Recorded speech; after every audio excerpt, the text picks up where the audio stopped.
All right, so we're going to start with chapter 12 of Genesis. Last time, what was the theme we focused on? The last part. The last part. Well, what was the theme that I had going Creation? from Oh, God. creation all the way through God. Babel? What was the theme? Relationship. God's, Evil. No. Curses. Yeah, evil curses. Communication. that's Speech, it. Yes, communication, speech. because Starting to how do you communicate. have relationship? Uh-huh. You have to communicate. So that was Genesis 1 through 11. Speech. Speech was the theme. We're going to pick up a new theme now. The new theme is going to be the theme of promise. And in particular, how do you live into the promise? So it's not just that a promise is made, but how do you live into it? God makes a promise. How are you going to live into what that promise says? Because we're going to find that living into the promise is not easy. It is not an easy task, even for someone like Abraham. Hey, Baby Peters couldn't make it, but he's welcome to just sit with us. All right. So See how you're he good. does. Yep. And since you weren't here last time, Mike, just FYI, if you want to go back and do last time, it is on the website. You can go watch it under Education and Genesis to Revelation. There's a little drop down. Okay. It's a video of it, so you're welcome to do that. All right. So last time was the theme of speech, how we build relationship, communication, how that communication and that speech went from blessing to all wonky. Curses and blaming, and immediately, just it got really fouled up. But as we go out of Babel, we get out of Babel and God has scattered everybody. Now it's a question of, now how do I bring this back? It's like, okay, I've tried destroying the world, decided that wasn't going to work. I've scattered everybody, but I still want relationship. How am I going to get that? How am I going to bring these people to me? So that's how we're going to go with the theme going forward of a promise, and a particular promise to a particular individual at this juncture. Abram. Abram, yes. So chapter 12, and every once in a while I'm going to say this is kind of important. If you want to underline it in your Bible, go ahead and underline it in your Bible. This is one of those times. The promise that God makes to Abram in chapter 12. The Lord had said to Abram, leave your country, your people, and your father's household, and go to the land I will show you. Here's the promise. I will make you into a great nation, and I will bless you. I will make your name great, and you will be a blessing. I will bless those who bless you, and whoever curses you, I will curse. And all peoples on earth will be blessed through you. So this is how God is using the promise to pull people forward out of the confusion of Babel. And we find this man named Abram.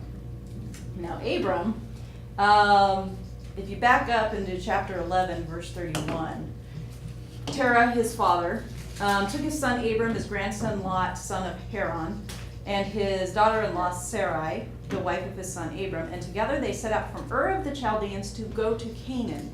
But when they came to Haran, they settled there. So interestingly, I don't know if it was because the name just happened to be the same as their son who had died, but they go from Ur, which is way over here. They're headed here. And so Terah takes Abram and his brothers, and they head up to Haran and stop and decide not to go any further. So that's pretty much where Abram lives until he's about 75 years old. And like I said, it's just, I find it interesting that the name happens to also be the name of Abraham's brother, who was also named Haran. So, they may have been like, hey, here's a sign, let's stop. So what was making them move and to begin with? We don't know.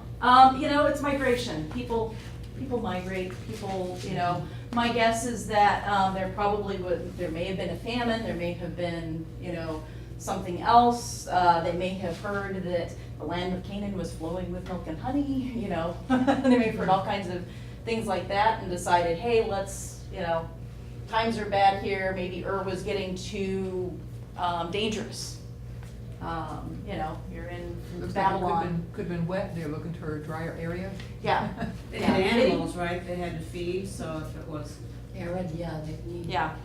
And, of course, is over here. It's over by the Persian Gulf. So and they're along the river, which you'll notice migration patterns tend to always follow rivers, water sources.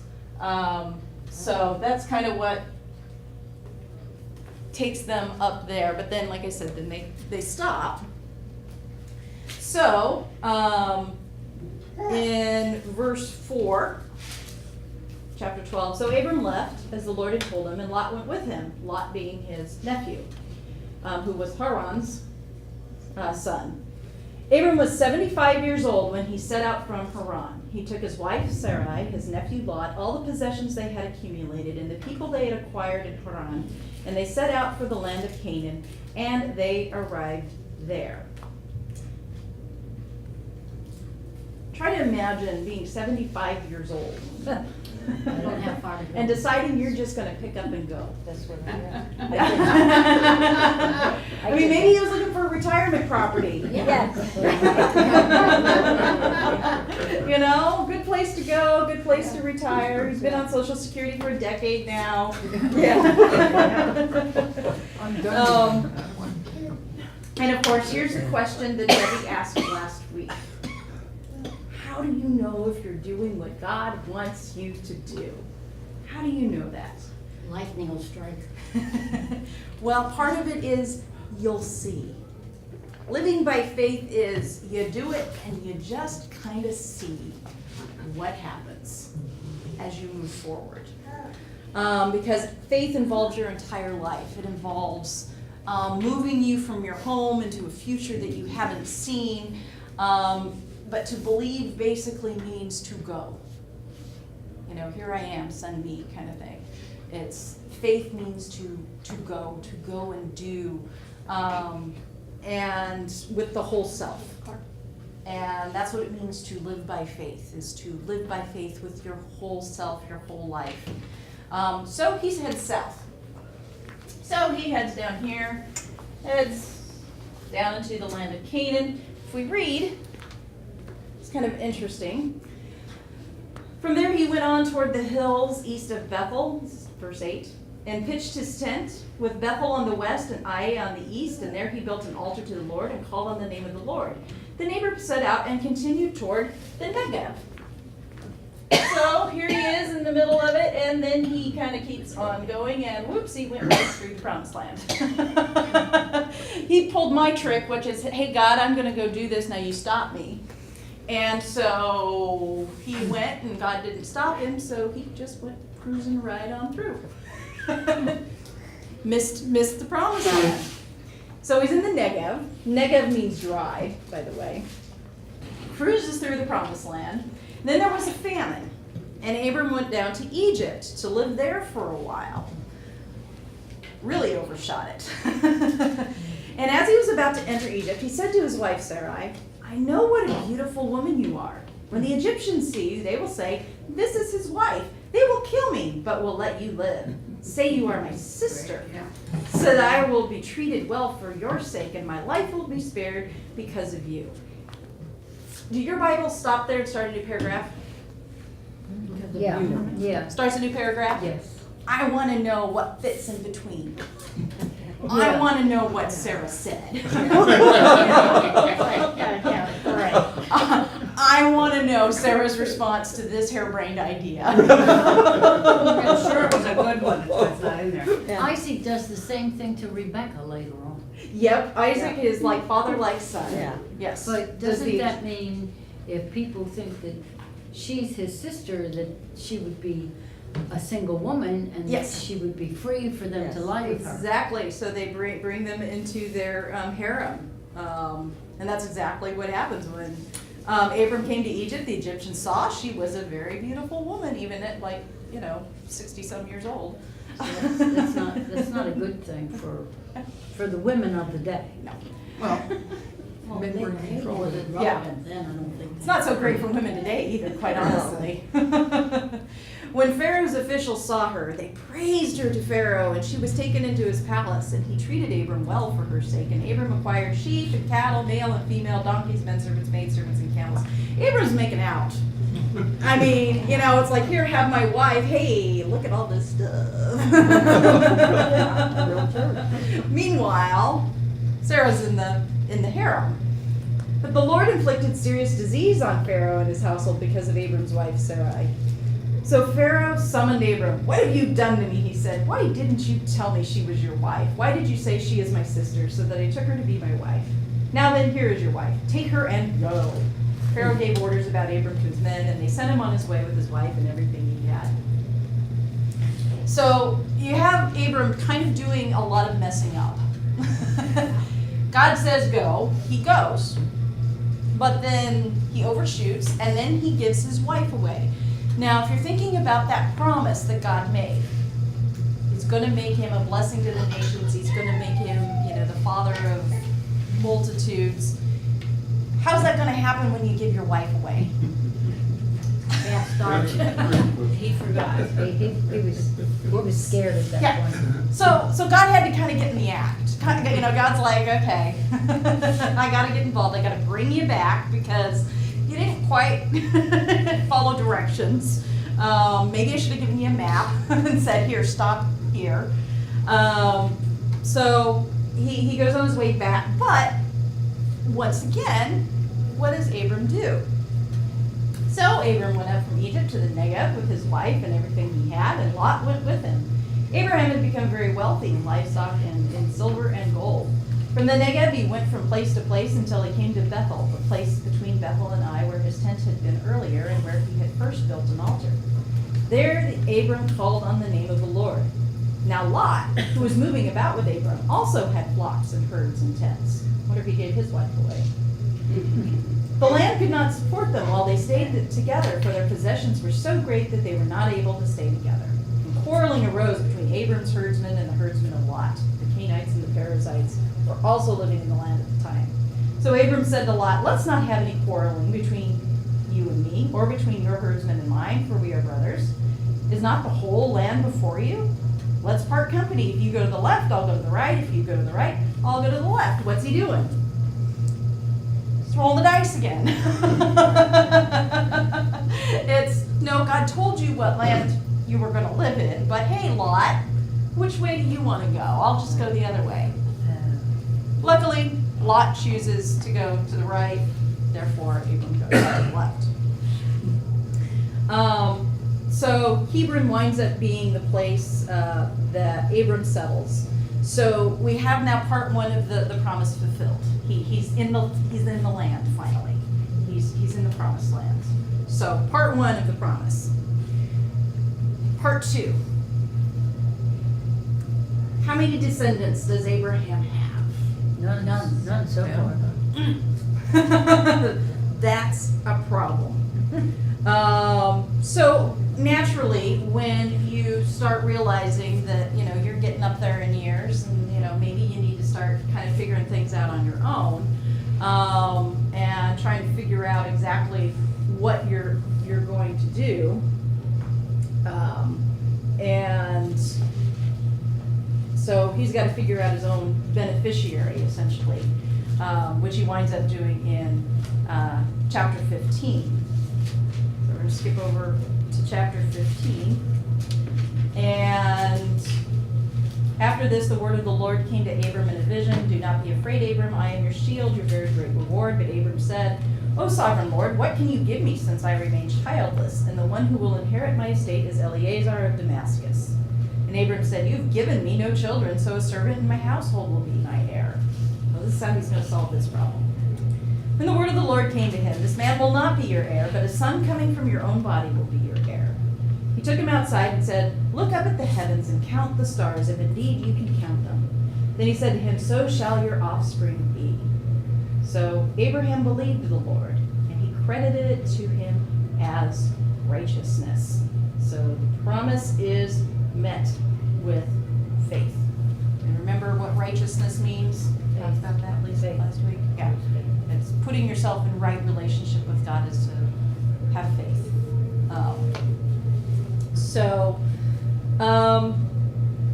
But that doesn't mean it's easy. Because we're human. And we get impatient. And, but here God is kind of reaffirming this covenant with them. Verse 12, as the sun was setting, Abram fell into a deep sleep, and a thick and dreadful darkness came over him. The Lord said, "Know for certain that your descendants will be strangers in a country not their own. They will be enslaved and mistreated 400 years, but I will punish the nation they serve as slaves. Afterward they will come out with great possessions. You, however, will go to your fathers in peace and be buried at a good old age. The fourth generation, your descendants will come back here, for the sin of the Amorites has not yet reached its full measure."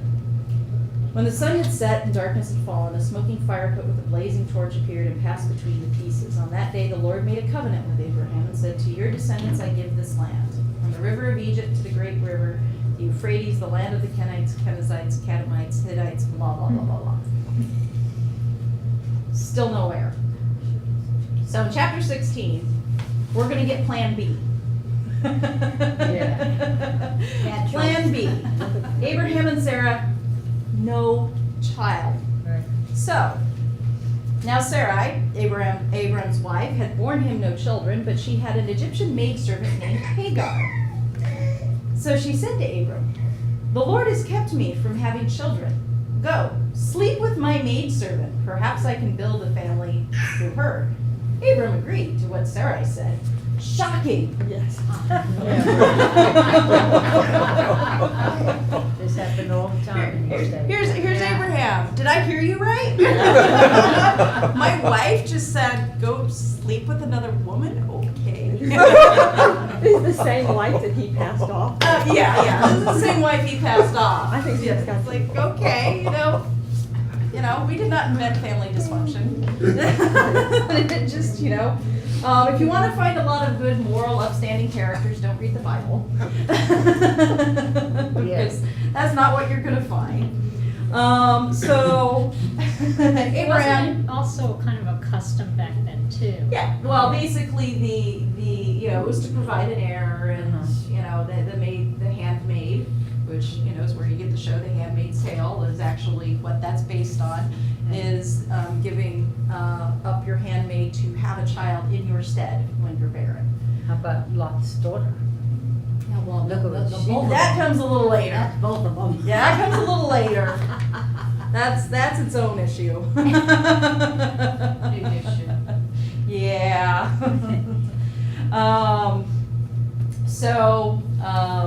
Abram agreed to what Sarai said. So after Abram had been living in Canaan 10 years, so he's now 85, Sarai's wife took her Egyptian maidservant Hagar and gave her to her husband to be his wife. And he slept with Hagar and she conceived. She knew she was pregnant. She began to despise her mistress. And then Sarai said to Abram, "You are responsible for the wrong I am suffering." Wait, whose idea was it? Same game over and over again. He could have said no, too. Whose idea was this? "You are responsible for the wrong I am suffering. I put my servant in your arms, and now that she knows she's pregnant, she despises me. May the Lord judge between you and me." Here's Abram going, "Whatever, okay, your servant is in your hands, do with her whatever you think best." So Sarai mistreated Hagar, and she fled from her. Here's poor Hagar running away. Which, and you gotta also recognize, when we look at it through the 21st century eyes, what happens between Abram and Hagar. Hagar didn't have a choice in this. She was a slave. And so she didn't get to say no. She didn't get a voice in that. But, hey, now she's pregnant. She's got, hi. That was a good laugh. Hi, yeah. Standing.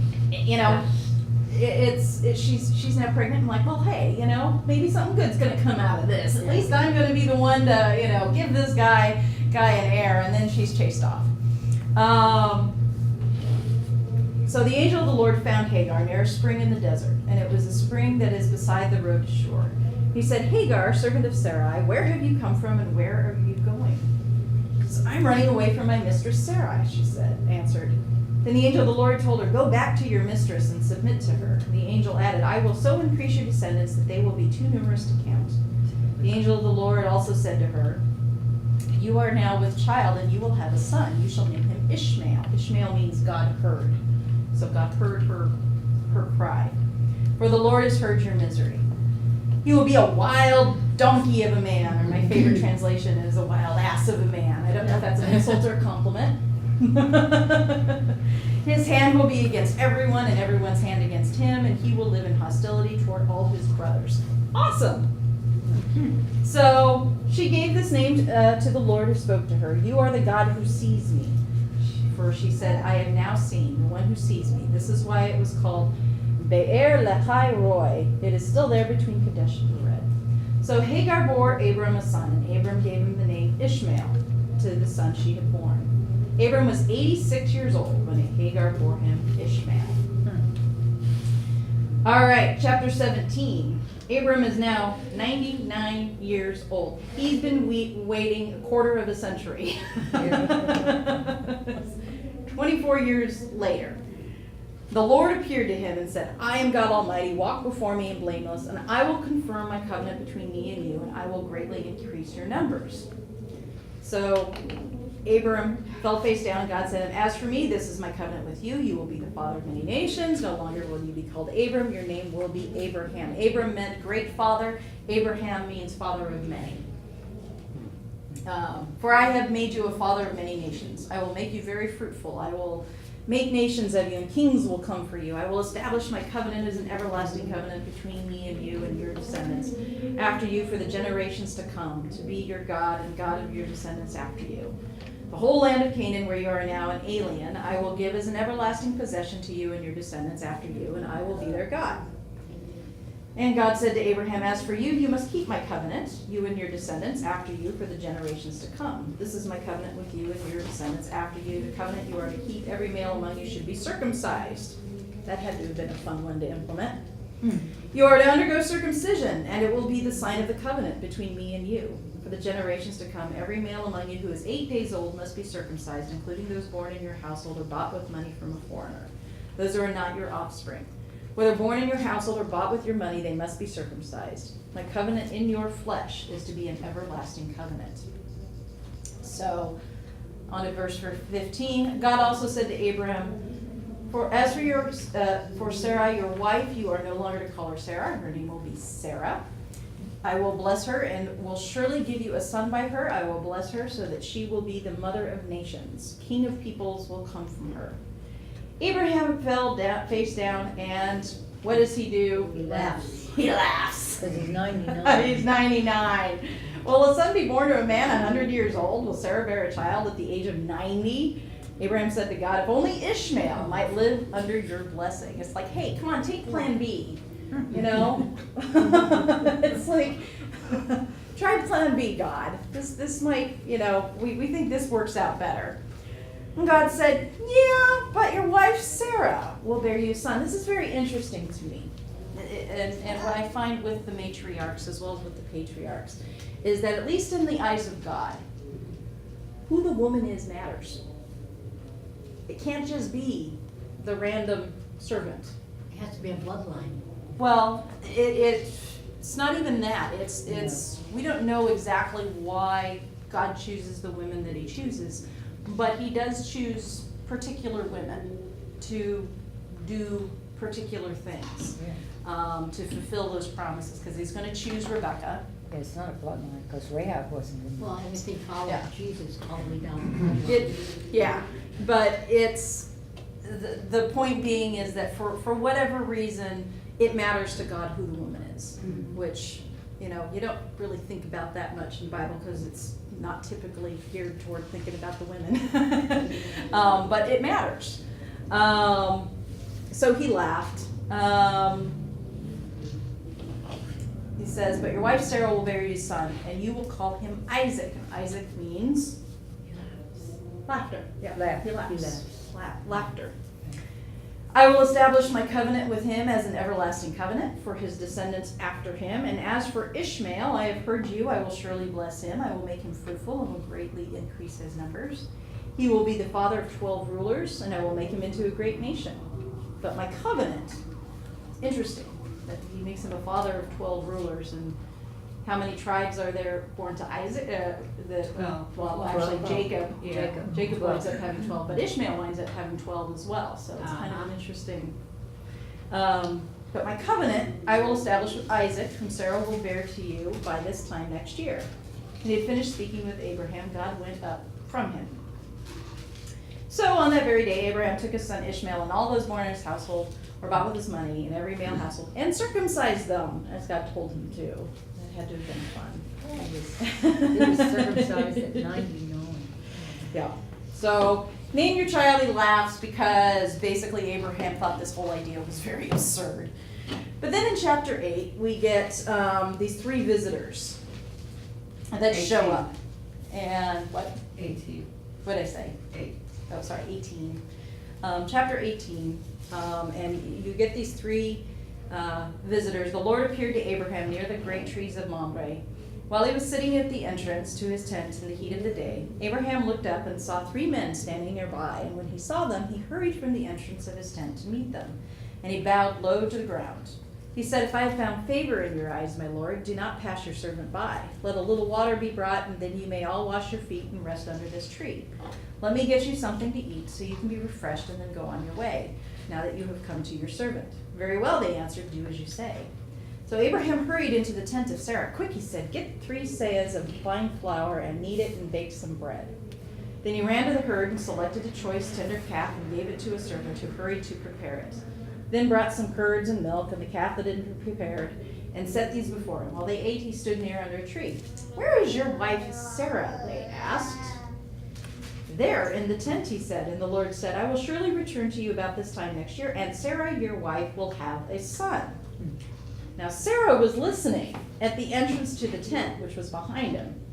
And Abraham and Sarah were already old and well advanced in years, and Sarah was past the age of childbearing, so Sarah laughed to herself. Get more laughter, because this is absurd. Thought to herself, and after I am worn out and my master is old, will I now have this pleasure? It's like, we watch a little TV and go to bed. It's like, Yeah. Really? He's 99, I'm 90, I don't think so. But then the Lord said to Abraham, why did Sarah laugh and say, well, I really have a child now that I'm old? Is anything too hard for the Lord? I will return to you at the appointed time next year, and Sarah will have a son. And Sarah was afraid, so she lied. She said, I didn't laugh. He said, well, yes, you did. I'm going to name your kid Laughter. So Abraham is going to be a blessing to the nations. This is the promise that God has given. But as we enter into this sort of next little section, the question arises, what happens if those nations are really bad? What is God going to do? Destroy them. Destroy, yeah. What is God supposed to do when there's awful sin going on? Can he ignore sin? Can he just ignore it? No. But what if God is a little too quick to judge? Well, he Where's- can be, Abraham negotiates with him. Well, yes. So he has some compassion. Yeah. Well, and that's the thing. Where's that line between judgment of sin and mercy? So that's where Abraham kind of enters into this. Abraham negotiating with God to err on the side of grace. So he enters into this, where he says, starting about verse. I'm one good man. Yeah. About verse 20, the Lord said, the outcry against Sodom and Gomorrah is so great, their sin is so grievous, that I will go down and see if what they have done is as bad as the outcry that has reached me. If not, I will know. The men turned away and went towards Sodom, but Abraham remained standing before the Lord. Then Abraham approached him and said, "Will you sweep away the righteous with the wicked?" I mean, you know, are you going to get rid of all the good people that might be there just to get rid of the bad? Is that really a good idea, God? If there are 50 righteous people in the city, will you really sweep it away and not spare the place for the sake of 50 righteous people in it? Far be it from you to do such a thing, to kill the righteous with the wicked, treating the righteous and the wicked alike. Far be it from you. Will not the judge of all the earth do right? So the Lord said, "If I find 50 righteous people in the city of Sodom, I will spare the whole place for their sake." And Abraham speaks up again. "Now if I could be so bold, even though I'm nothing but dust and ashes, what if it's 5 less than 50? Well, it's only 45. Will you destroy the whole city because of those 5 people?" This is fine. If I find 45, I will not destroy it. So once again, what if only 40? Fine. What if only 30? Fine. What if only 20? Fine. How about 10? That's where God finally says, "Okay, I'm putting an end to this." And he says, "Fine, there are 10, but that's my limit." And off he went. So the angels, chapter 19, the angels arrived at Sodom in the evening, and Lot was sitting in the gateway of the city. When he saw them, he got up to meet them and bowed down with his face to the ground. "My lords," he said, "please turn aside to your servant's house. You can wash your feet and spend the night and then go on your way early in the morning." "No," they answered, "we will spend the night in the square." But he insisted so strongly that they did go with him and entered his house. He prepared a meal for them, baking bread without yeast, and they ate. Before they had gone to bed, all the men from every part of the city of Sodom, both young and old, surrounded the house, and they called out to Lot, "Where are the men who came to you tonight? Bring them out so that we can have sex with them." So here is Lot. And Lot's been living among the Gentiles to the point where he isn't really all that different from the Gentiles. Because you have Abraham, who's he negotiating on behalf of? Lot. He wants to save Lot. Well, he wants to save other people. Well, he wants to save as many as he can. He's like, if you find 10 people, he's doing this. Lot kind of negotiates on behalf of himself. Because Lot went outside to meet them, shut the door behind him, and said, "No, my friends, don't do this wicked thing. Look, I have 2 daughters who've never slept with a man. Let them bring out to you, and you can do with them what you would like." Yeah, right. "But don't do anything to these men, for they have come under the protection of my roof." Yeah, rape my daughters instead. Better idea. "Get out of our way," they replied, and they said, "This fellow came here as an alien, and now he wants to play the judge. We'll treat you worse than that." And they kept bringing pressure on Lot and moved forward to break down the door. But the men inside reached out and pulled Lot back into the house and shut the door. And they struck the men who were at the door of the house, young and old, with blindness, so they could not find the door. The 2 men said to Lot, "Do you have anyone else here, sons-in-law, sons or daughters, or anyone else in the city who belongs to you? Get them out of here, because we are going to destroy this place. The outcry of the Lord against its people is so great that he has sent us to destroy it." So Lot went out and spoke to his sons-in-law, who were pledged to marry his daughters. He said, "Hurry and get out of this place, because the Lord is about to destroy the city." But his sons-in-law thought he was joking. The coming of dawn, there's this urgency kind of going on here. Hurry, get out. But Lot's kind of like, let me try and, do some other stuff. Let me put coffee pot on. Let's wait this out a little bit. With the coming of the dawn, the angels urged Lot, saying, "Hurry, take up your wife and your 2 daughters who are here, or you will be swept away when the city is punished." And when he hesitated, I don't know. So kind of looking at the difference between Abraham and Lot here. God tells Abraham go. He goes. God tells Lot to go. He goes, "Well, The meanders. yeah, really? Flee for your lives. Don't look back and don't stop anywhere in the plain. Flee to the mountains or you will be swept away." Instead of going, Lot said to them, "No, my lords, please, your servant has found favor in your eyes, and you have shown great kindness to me in sparing my life, but I can't flee to the mountains. This disaster will overtake me, and I'll die. Look, here's a town near enough to run to, and it is small. Let me flee to it. It's very small, isn't it? Then my life will be spared." Still wanting to negotiate the terms on which God is going to save him. You know, it's like, wait a minute. God has said, go do this is what's going to save you, and Lot wants to negotiate the terms of his own salvation.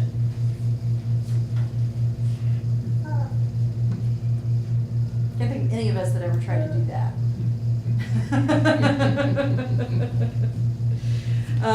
So said to him, "Very well, I will grant this request too. I will not over the town you speak of, but flee there quickly, because I cannot do anything until you reach it." That is why the town there was called Zoar, which means little.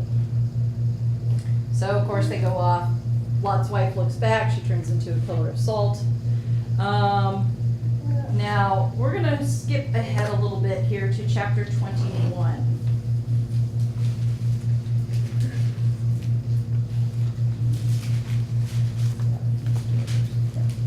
Now the Lord was gracious to Sarah, as he had said.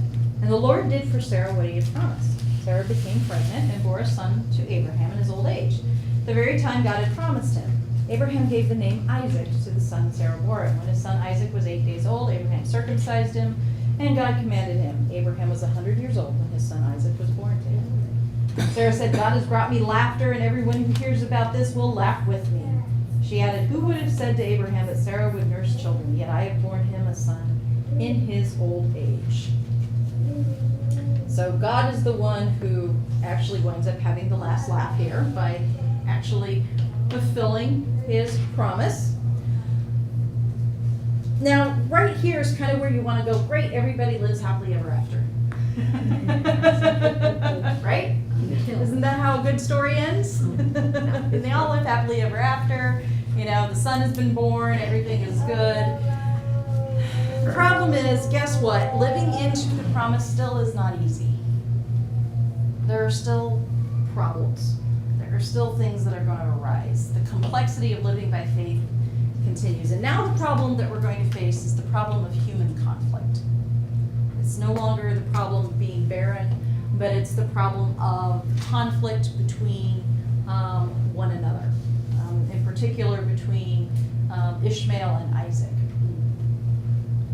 So the children grew and was weaned, and on the day Isaac was weaned, Abraham had a great feast. But Sarah saw that the son whom Hagar the Egyptian had born to Abraham was mocking. And she said to Abraham, "Get rid of that slave woman and her son, for that slave woman's son will never share in the inheritance with my son Isaac."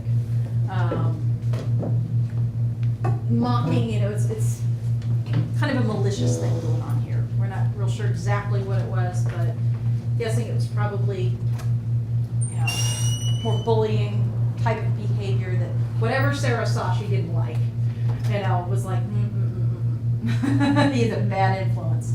I do not want him around my child. So the matter distressed Abraham greatly because it concerned his son, but God said to him, "Do not be distressed about the boy, your maidservant. Listen to whatever Sarah tells you to do, because it is through Isaac that your offspring will be reckoned. I will make the son of the maidservant into a nation also, because he is your offspring." So early the next morning, Abraham took some food and a skin of water and gave them to Hagar. He set them on her shoulder and then sent her off with the boy. She went on her way and wandered in the desert of Beersheba. When the water in the skin was gone, she put the boy under one of the bushes. Then she went off and sat down nearby, about a bow shot away, for she thought, "I cannot watch the boy die." And as she sat there nearby, she began to sob. God heard the boy crying, and the angel of God called to Hagar from the heaven and said to her, "What is the matter, Hagar? Do not be afraid. God has heard the boy crying as he lies there. Lift the boy up and take him by the hand, for I will make him into a great nation." And God opened her eyes, and she saw a well of water. So she went and filled the skin with water and gave the boy a drink. God was with the boy as he grew up. He lived in the desert and became an archer. While he was living in the desert of Paran, his mother got a wife for him from Egypt. So here is the God who not only gives life, but this is a God who continues to preserve life. Now, chapter 22. We'll jump down. Plot kind of thickens. Because the challenge you're gonna get now, okay, so we've had a challenge of just basically nature kind of going on.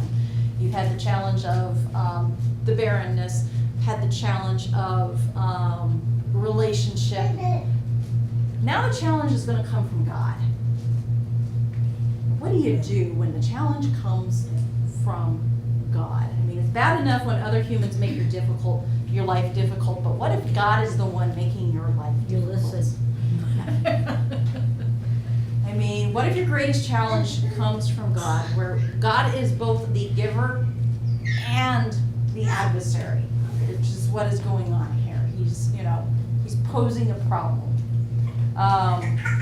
And what do you trust? Because what God asks him to do, as far as Abraham is concerned, he's like, well, wait a minute.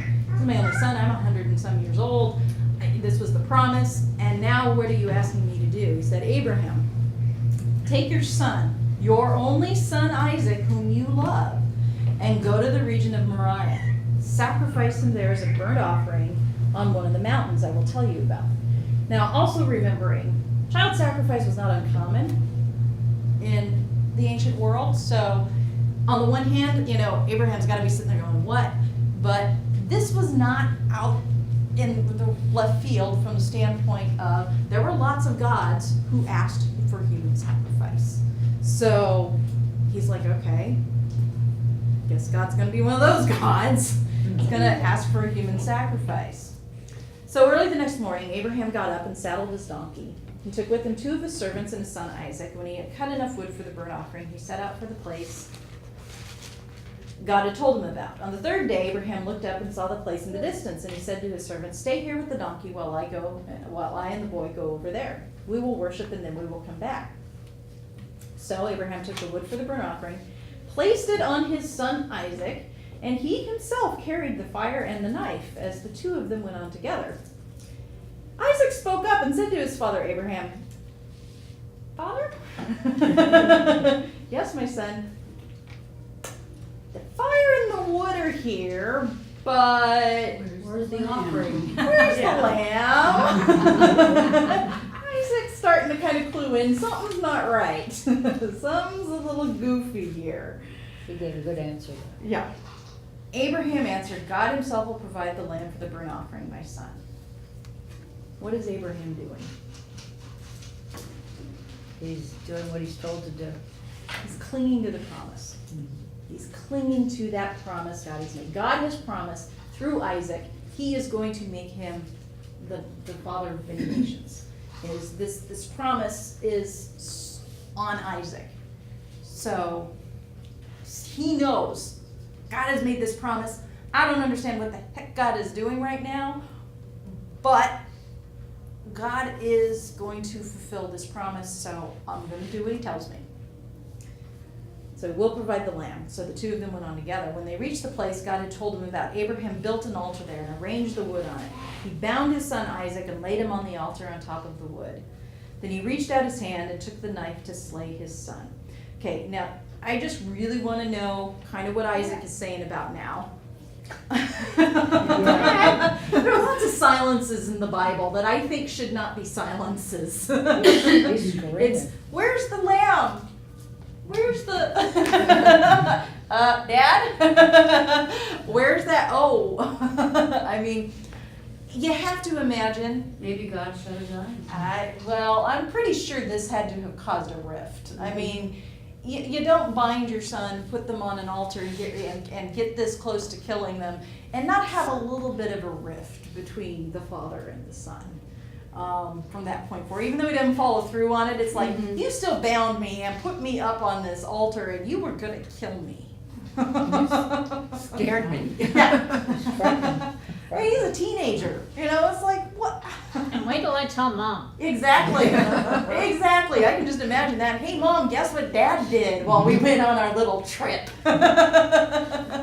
You're only. Our little camping trip turned out a little wacko. Oh. But the angel of the Lord called out to him from heaven, "Abraham, Abraham." "Here I am," he replied. "Do not lay a hand on the boy. Do not do anything to him. Now I know that you fear God because you have not withheld from me your only son." Abraham looked up, and there in the thicket he saw a ram caught by its horns, and he went over and took the ram and sacrificed it as a burnt offering instead of his son. So Abraham called that place, "The Lord will provide," and to this day it is said, "On the mountain of the Lord it will be provided."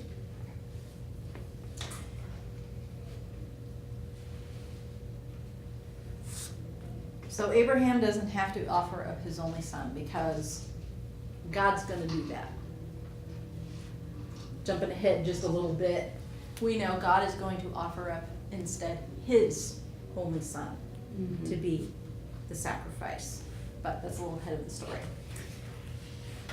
Okay, our problem now also is, as we continue forward, is Abraham is living in this land as an alien, but he doesn't actually own it. He's just kind of squatting. He doesn't actually own any of this land. So the first land that he actually winds up acquiring is because of his wife, Sarah. She dies. Chapter 23. Sarah lived to be 127 years old. Sarah died at Kiryat Arba, that is Hebron, in the land of Canaan, and Abraham went to mourn for Sarah and to weep over her. Then Abraham rose from beside his dead wife and spoke to the Hittites, and he said, "I am an alien and a stranger among you. Sell me some property for a burial site, so I can bury my dead." The Hittites replied to Abraham, "Sir, listen to us. You are a mighty prince among us. Bury your dead in the choicest of our tombs. None of us will refuse you his tomb for burying your dead." And Abraham rose and bowed down before the people of the land, the Hittites. And he said to them, "If you are willing to let me bury my dead, then listen to me and intercede with Ephron, son of Zohar, on my behalf, so he will sell me the cave of Machpelah, which belongs to him, and is at the end of his field. Ask him to sell it to me for the full price as a burial site among you." Ephron the Hittite was sitting among his people, and he replied to Abraham in the hearing of all the Hittites who had come. "No, my lord," he said, "listen to me. I give you the field, and I will give you the cave that is in it. I give it to you in the presence of my people. Bury your dead." So again, Abraham bowed down before the people of the land, and he said to Ephron in the hearing, "Listen to me. If you will, I will pay the price of the field. Accept it from me so I can bury my dead there." Ephron answered Abraham, "Listen to me, my lord. The land is worth 400 shekels of silver, but what is that between me and you? Bury your dead." So Abraham agreed to Ephron's terms and weighed out for him the price he had named in the hearing of the Hittites, 400 shekels of silver according to the weight current among the merchants. So this is how he purchases that first bit of the promised land.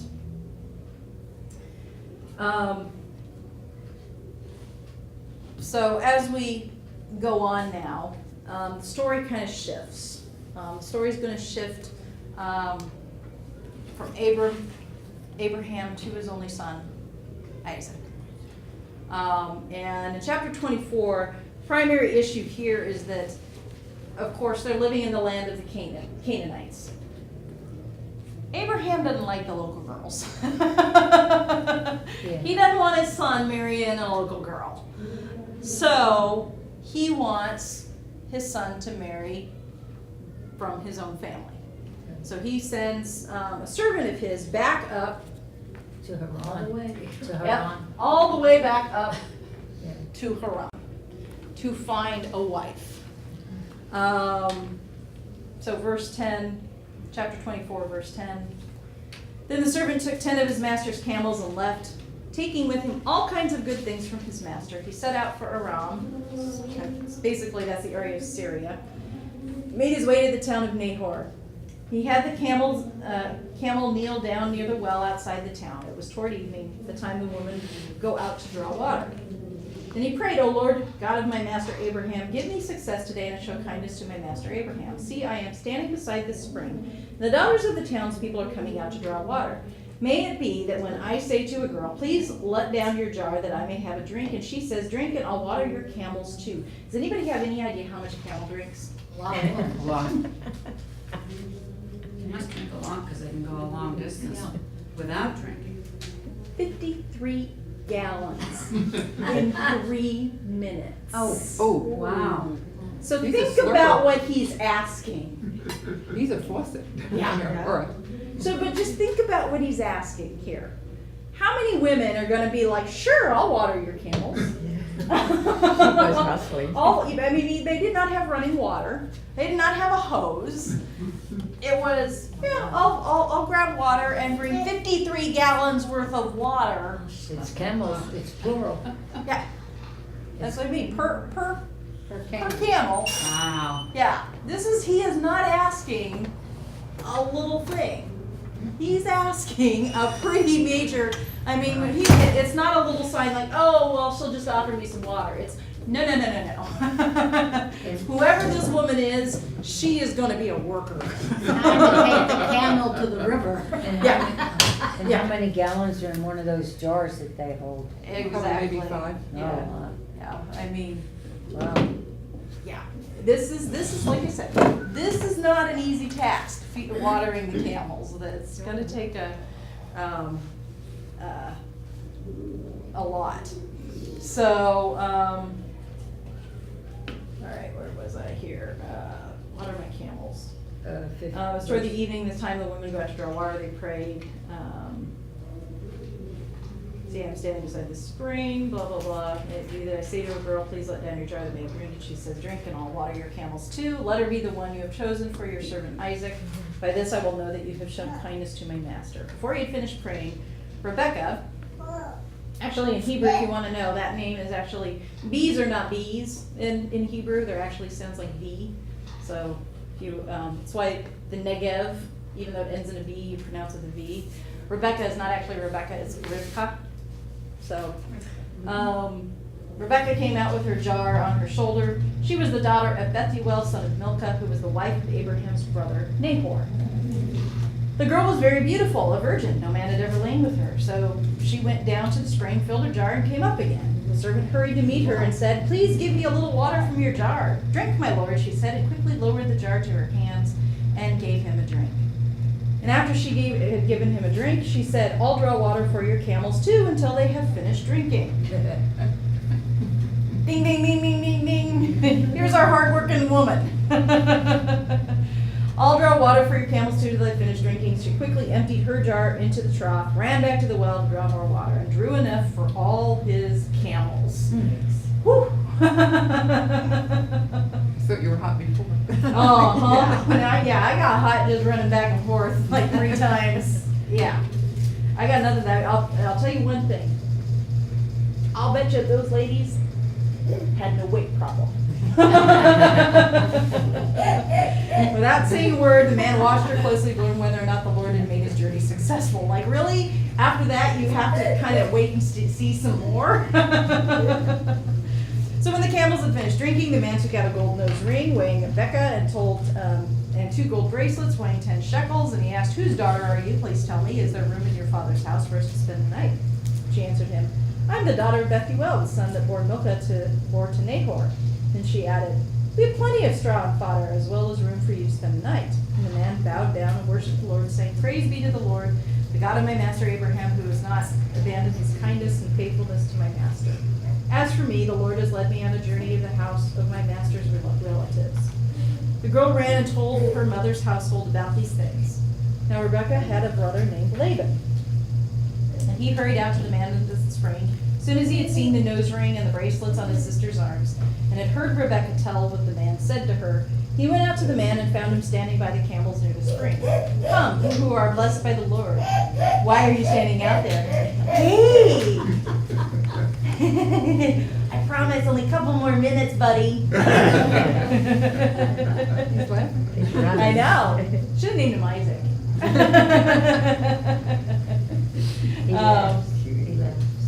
And basically, if we go through this, he gets into, let's get into verse 37, and my master made me swear an oath and said, you must not get a wife for my son from the daughters of the Canaanites in whose land I live. Go to my father's family, to my own clan, and get a wife for my son. Then I asked my master, what if the woman will not come back with me? The Lord before whom I have walked will send his angel with you and make your journey a success, so that you can get a wife for my son from my own clan and from my father's family. When you go to my own clan, you will be released from my oath. Even if they refuse to give her to you, you will be released from my oath. When I came to the spring today, I said, O Lord God of my master Abraham, if you will, please grant success to the journey on which I have come. See, I am standing beside this spring. If a maiden comes out to draw water, and I say to her, please let me drink a little water from your jar, and if she says to me, drink and I'll draw water for your camels too, let her be the one. Before I finished praying in my heart, Rebekah came out with her jar on her shoulder. She went down to the spring, drew water, and I said to her, please give me a drink, and she lowered her jar and said, drink and I'll water your camels too. So I drank, she watered the camels. I asked her, whose daughter are you? She told him, put a ring in her nose, blah, blah, blah. Laban and Bethuel, verse 50, this is from the Lord. We can say nothing to you one way or the other. Here's Rebekah, take her and go and let her become the wife of your master's son as the Lord has directed. When Abraham's servant heard it, they said he bowed down on the ground before the Lord. The servant brought out gold and silver jewelry and articles of clothing, gave them to Rebekah. He also gave costly gifts to her brother and to her mother. Then he and the men who were with him ate and drank and spent the night there. When they got up, they said, send me on my way to my master. But her brother and her mother replied, let the girl remain with us 10 days or so, then you may go. But he said to them, do not detain me now that the Lord has granted success to my journey. Send me on my way so I may go to my master. He said, well, let's call the girl and ask her about it. Let her decide. Does she want to stay with us for 10 days or does she want to go with you? So they called Rebekah, will you go with this man? She said, I will go. Rebekah, strangely enough, kind of mirrors Abraham in her faith, where it's, are you going to go? She says, yep, I'm going to go. Sight unseen, groom unseen. She's got some nice jewelry though, so. You know.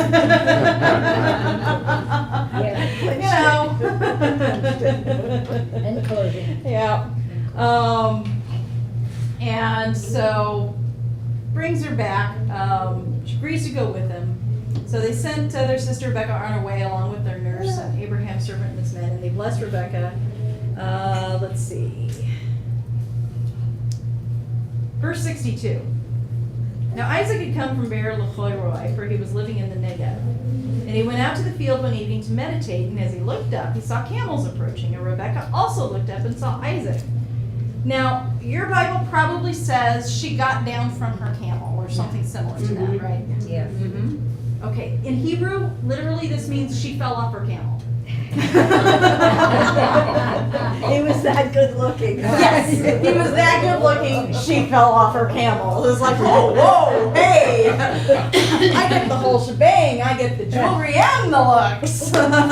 It's like, okay, and asked the servant, who is that man? And he is my master, the servant answered. So she took her veil, covered herself up, she's like, oh, okay, I gotta, So then the servant told Isaac all he had done. Isaac brought her into the tent of his mother Sarah, and he married Rebekah. So she became his wife, and he loved her, and Isaac was comforted after his mother's death. So we're going to stop there for tonight. One thing about Isaac, though, I want to note. Not only, I mean, there is the whole he tries to give his wife away thing, kind of like his father did. But Isaac, of the three primary patriarchs of Abraham, Isaac, and Jacob, Isaac is the only one who stays faithful to his wife. He's the only one who doesn't sleep around. He's the only one who doesn't, have multiple wives, because she has a barren problem too. You're going to find that theme with every single one of the matriarchs. Sarah's barren, Rebekah's barren, and Rachel's barren. So when you're looking at, God's promise, God's got to get involved a lot because it's barren. And that's, I think, on purpose. It's that, how do you show God getting involved? Because barrenness was a major problem for women, because women saw themselves, their legacy was what children they could bear for their son, or for their husband. Mm-hmm. So to not have a child was to not have a legacy, and basically was pointless. So it's a big deal for them. But we're going to stop there for tonight, and we'll pick up with Jacob's story, which gets real fun. Jacob's a character. He's a fun trickster. So that's where we'll pick it up next time.